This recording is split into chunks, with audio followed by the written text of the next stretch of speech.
Hello again. കഴിഞ്ഞ വീഡിയോയിൽ നമ്മൾ റീഫ് വാക്കിന് പോയപ്പോഴത്തേക്കും ഉണ്ടായിരുന്നൊരു സിയാർച്ചിനെ ഷെയർ ചെയ്തിരുന്നു. അതിൻ്റെ ബ്ലാക്കാണ് ഇതിൽ കാണുന്നത്.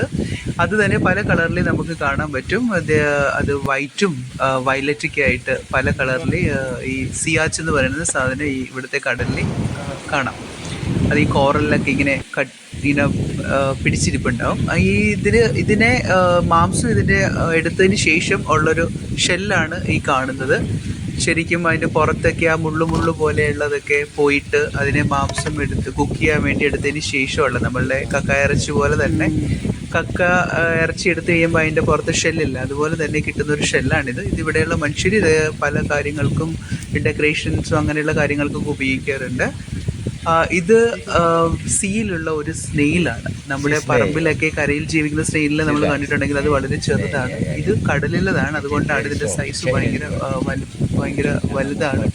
അതുപോലെ തന്നെ അതിൻ്റെ ഭയങ്കര വണ്ണമൊക്കെ ആയിട്ടുള്ളതാണ്. അതിന് ജീവനുണ്ട്. അത് കയ്യിലിരിക്കുമ്പോൾ കാണാം അത് ചെറുതായിട്ട് അനങ്ങുന്നത് സൂക്ഷിച്ച് നോക്കിക്കഴിഞ്ഞാൽ. അതുപോലെ തന്നെ ഈ സ്നെയിലിന് പോലെ തന്നെ ഇവിടെ വെള്ളത്തിൽ ഒരു തരം പാമ്പാണെന്ന് നമ്മൾ തോന്നുവാണ്. സീ കുക്കുംബർ എന്നാണ് പറയുന്നത്. അത് വെള്ളത്തിന് മുകളിലോട്ട് എടുക്കുമ്പോൾ അതിനെ ക്ലിയർ ആയിട്ട് കാണാൻ പറ്റും. ഭയങ്കര ലെങ്തിയാണ്, ഭയങ്കര സോഫ്റ്റാണ് അതിൻ്റെ ശരീരമൊക്കെ. ഈ സ്നെയിലും ഈ സീ കുക്കുംബറൊക്കെ ഒരുപാട് മെഡിസിൻസിന് വേണ്ടിയിട്ട് ഉപയോഗിക്കും എന്നുള്ളതാണ് ഇവിടെയുള്ള ഈ വ്യക്തി, നമ്മളിതെല്ലാം കാണിച്ചു തരുന്ന വ്യക്തി നമ്മളോട് പറഞ്ഞത്.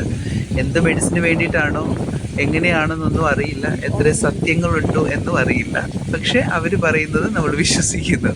അപ്പം അതും നിങ്ങൾ കണ്ടല്ലോ നല്ല വ്യക്തമായിട്ട് ഇപ്പോൾ ഈ വീഡിയോയിൽ ഇതിന് പറയുന്നതാണ് സീ കുക്കുംബർ. അപ്പോൾ ഈ വീഡിയോസ് എല്ലാം നിങ്ങൾ കണ്ടിട്ട് ഇഷ്ടപ്പെട്ടു എന്നുണ്ടെങ്കിലും ഈ ഇൻഫർമേഷൻസ് മറ്റു ഫ്രണ്ട്സിനൊക്കെ പാസ് ചെയ്യണമെന്നുണ്ടെങ്കിൽ ഇത് ഷെയർ ചെയ്യുക.